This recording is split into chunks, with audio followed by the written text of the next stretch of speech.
On Sunday, more than 100 million people will gather around glowing screens, emotionally invested in the flight path of a football. Entire living rooms will erupt over inches. Strangers will high-five. Someone will cry. Someone will argue about a call that can't be reversed. And somewhere in the middle of all that noise, there's another group of people who feel absolutely nothing about it. Not rebellion. Not superiority. Not bitterness. Just neutrality. The Super Bowl lands in their awareness the way competitive hot dog eating or professional cornhole might. It exists. It's large. It's loud. And it doesn't move them at all. What's fascinating isn't that people care. What's fascinating is how strange it feels to admit that you don't. Because in American culture, the Super Bowl isn't just a game. It's a ritual. It's a shared emotional script. It's practically a civic holiday. And when you opt out, intentionally or instinctively, people sometimes react like you've declined an invitation to belong. But here's the psychological truth: caring about sports is not a default human setting. Your brain did not arrive pre-installed with a touchdown reaction. The emotional intensity people experience around the Super Bowl isn't automatic. It's constructed. It's layered. It's driven by identity, stimulation preferences, uncertainty tolerance, social bonding patterns, and in some cases, simple habit. Let's start with the chemistry. When someone's team scores in a high-stakes game, their brain releases dopamine. There's activation in reward pathways similar to what happens when you accomplish something personally meaningful. Except here's the twist: you didn't actually do anything. You sat on a couch. You wore a jersey. You yelled at a screen. But your nervous system interprets the win as a form of shared achievement. Psychologists call this basking in reflected glory. Your identity fuses, even temporarily, with a group. When the group succeeds, you experience a surge of positive emotion. The brain doesn't require direct contribution to feel ownership. It only requires identification. For someone who doesn't care about the Super Bowl, that identification switch simply doesn't flip.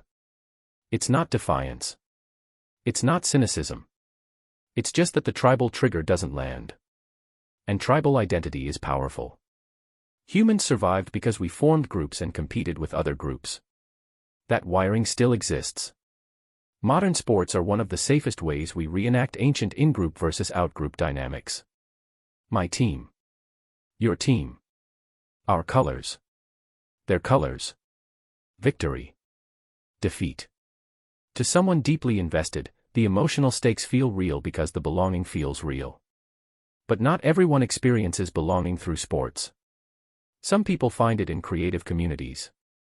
In fitness groups. In online forums about mechanical keyboards or film photography or obscure history podcasts. Some people get their sense of connection through intellectual debate, collaborative projects, music scenes, spiritual gatherings. The instinct for community is universal. The expression of it is not. When someone says they don't care about the Super Bowl, what they may really be saying is, "This is not where my tribe lives." Now let's go deeper. There's research in personality psychology about something called optimal stimulation level. It suggests that people differ significantly in how much intensity their nervous system prefers. Some individuals seek high arousal experiences, crowds, noise, dramatic shifts, suspense, emotional spikes. Others function best in lower intensity environments. Their nervous system becomes overstimulated more easily. The Super Bowl is engineered for intensity. 3+ hours of momentum swings. Loud commentary. Flashing lights. Social chatter. Commercial spectacle. Halftime performances. Uncertainty layered on uncertainty. For some brains, this is thrilling. For others, it's exhausting. And exhaustion doesn't feel like fun. If you're someone whose nervous system leans toward lower stimulation, a Super Bowl party may feel less like celebration and more like sensory overload. The constant noise. The overlapping conversations. The pressure to react in real time. The spikes of yelling. It can register as chaotic rather than energizing. About 1 in 5 people are considered highly sensitive in temperament research. That doesn't mean fragile. It means their nervous system processes stimuli more deeply. Loud environments deplete them faster. Emotional intensity hits harder. Ambiguity lingers longer. For them, the Super Bowl isn't neutral. It's draining. Then there's locus of control. This is a psychological concept describing whether someone tends to focus their energy internally, on things they can influence, or externally, on forces outside their control. Watching sports is, fundamentally, investing emotionally in an outcome you cannot affect. You can wear lucky socks. You can scream at the TV. You can perform rituals. But your behavior does not change the scoreboard. For some people, that's the point. The surrender to uncertainty is part of the thrill. For others, it feels fundamentally unsatisfying. Why pour emotional energy into something where your actions have zero impact? If you're wired toward an internal locus of control, you might naturally gravitate toward activities where effort equals outcome. Building something. Learning something. Training for something. Creating something. The Super Bowl can feel like passive emotional gambling. And if your nervous system doesn't enjoy uncertainty, that passivity can become uncomfortable fast. Tolerance for uncertainty varies dramatically across individuals. Some people experience suspense as excitement. Others experience it as stress. A close game with seconds left on the clock might feel electric to one person and unbearable to another. Add to that the fact that the outcome has no direct effect on your life. You will wake up Monday morning unchanged, regardless of who wins. For some, that makes the tension playful. For others, it makes the tension pointless. And then we have overstimulation layered on top of modern life. We already live in a hyper-connected environment. Notifications. News cycles. Work emails. Financial stress. Political conflict. Social comparison. Your nervous system rarely gets a break. The Super Bowl isn't just a football game. It's a media event. It demands attention. It wants you emotionally activated. It competes for your cognitive bandwidth. If you're already tired, already saturated, already craving quiet, the idea of adding 3 hours of amplified emotional energy may feel less like entertainment and more like obligation. Now let's talk about ritual. The Super Bowl has expanded beyond sports into cultural theater.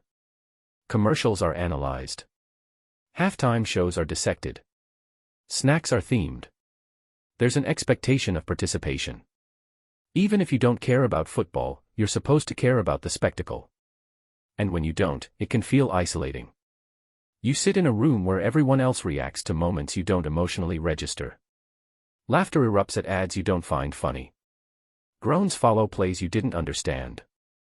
You're asked which team you're rooting for and you don't have an answer. There's a subtle pressure to perform interest so you don't disrupt the shared mood. That's not just boredom. That's social dissonance. Humans are deeply attuned to belonging. When a large cultural moment happens and you don't resonate with it, it can feel like standing outside a conversation written in a language you technically understand but don't emotionally speak. But here's something important. Sometimes there isn't a grand psychological explanation. Sometimes you just don't like football. We've developed a habit of pathologizing difference. If you don't care about something culturally dominant, there must be a reason. A personality trait. A trauma. A sensitivity. A theory. Or maybe you just don't enjoy watching competitive sports. The same way some people don't like cilantro. Or horror movies. Or techno music. Or reality television. Taste variance is normal. The expectation that everyone should care might be stranger than not caring. What's especially revealing is how defensive people can become when someone says, "I don't care about the Super Bowl." The reaction often isn't mild.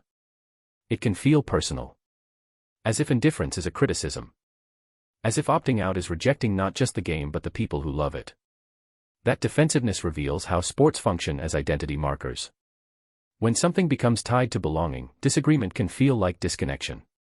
If my identity includes being a devoted fan, and you dismiss the thing that unites my community, it may unconsciously feel like you're dismissing me. But indifference is not rejection. You can respect the cultural weight of something without emotionally participating in it. There's also something psychologically healthy about recognizing what doesn't resonate with you. Not forcing interest. Not performing enthusiasm. Not pretending alignment for social comfort. Authenticity sometimes looks like saying, "That's not for me," without hostility. And if you are someone who loves the Super Bowl, that enthusiasm is equally valid. The point isn't to diminish passion. It's to normalize diversity of emotional wiring. We are not meant to experience the world identically. Society functions precisely because of variance. Some people crave high stimulation. Some prefer depth over spectacle. Some bond over teams. Some bond over ideas. Some thrive in crowds. Some restore in quiet. The presence of 115 million people invested in a football game does not require universal participation. It only requires coexistence. If you don't care about the Super Bowl, there may be multiple factors shaping that indifference. Your optimal stimulation level may run lower. Your locus of control may tilt internal. Your uncertainty tolerance may be limited. Your sensory processing may be heightened. Your community may exist elsewhere. Or you may simply find it boring. All of those explanations are legitimate. And if you do care deeply, your nervous system may enjoy emotional spikes. Your sense of identity may be reinforced through group affiliation. You may experience shared ritual as grounding and meaningful. Also legitimate. The psychological insight isn't about picking sides. It's about understanding that difference in emotional response does not imply deficiency. Cultural moments amplify the illusion that we should all react the same way. But humans are not standardized units. We are varied nervous systems navigating shared environments. When you zoom out, the image becomes almost beautiful. A massive stadium roaring in synchronized emotion. Millions at home mirroring that energy. And simultaneously, millions of others reading, hiking, cooking, watching movies, going to bed early, living their Sunday without a flicker of interest. And both groups are perfectly fine. Maybe the most psychologically mature stance is not demanding alignment but allowing variance. You can attend a party and enjoy the snacks without caring about the score. You can skip the event entirely and choose something quieter. You can love the game passionately. You can be indifferent peacefully. Belonging does not require uniformity. The next time someone tells you they don't care about the Super Bowl, instead of reacting with disbelief,